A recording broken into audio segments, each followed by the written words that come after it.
Students, on the same page there is an exercise about adverbs. Put adverbs in the sentences below, either after the verb or after the object.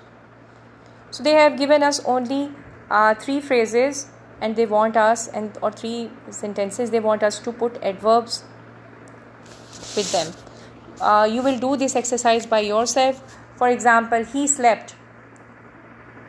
What adverb we can attach with it? He slept soundly.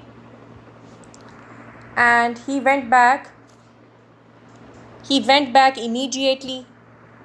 She made a new dress. She made a new dress instantly. Like this. Okay. Skip these 2 questions. Come to the next page. This is the last activity of this lesson. Make a list of transitive verbs in the following paragraph. Before doing this exercise, it is important for us to know what is the meaning of transitive verbs. Students, transitive verbs, maybe you are familiar with this word or you are not with this term. Students, transitive verbs is a verb that accepts one or more object, or you can say a verb can be described as transitive or intransitive, and that is based on whether it requires an object to express a complete thought or not.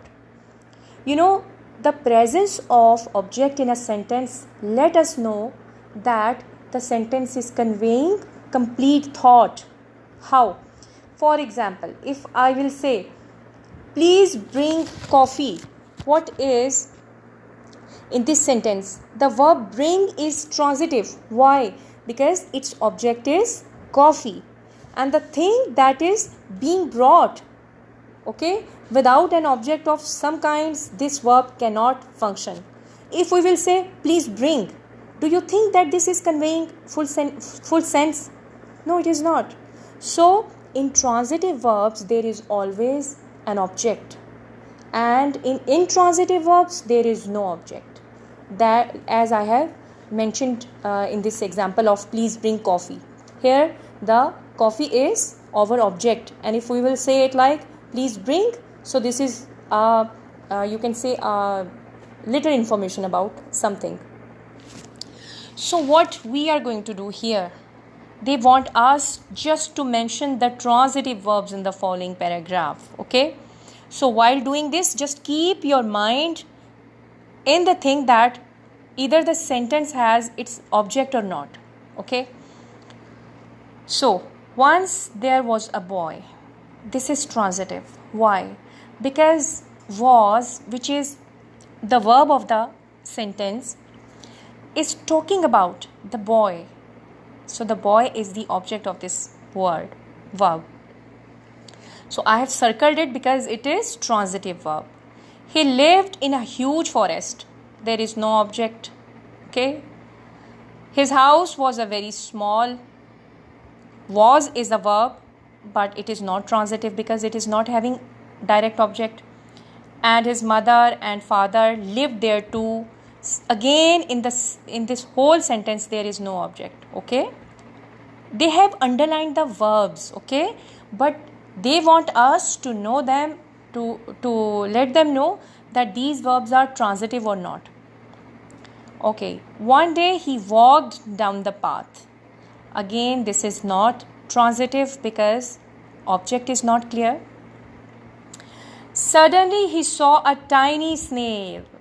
This is, saw is our transitive verb. Why? Because snail is object of this sentence. Okay. He picked up the snail. Again, picked is transitive verb because snail is here, which is object of the sentence. And took it home. Again, took is our transitive verb because home is the object of the sentence. When he reached home, he showed the snail to his mother. In the whole long sentence, these are transitive verbs because reached has its object home and showed has its object snail. Okay. Hope you have understood this activity. Just keep in your mind that transitive verbs have their objects in them in the sentence, and intransitive don't have their object, and transitive always convey the full sense of sentence. Hope you have understood this activity. Inshallah, we will meet with workbook activities of the same lesson in our next session. Till then, stay blessed. Goodbye.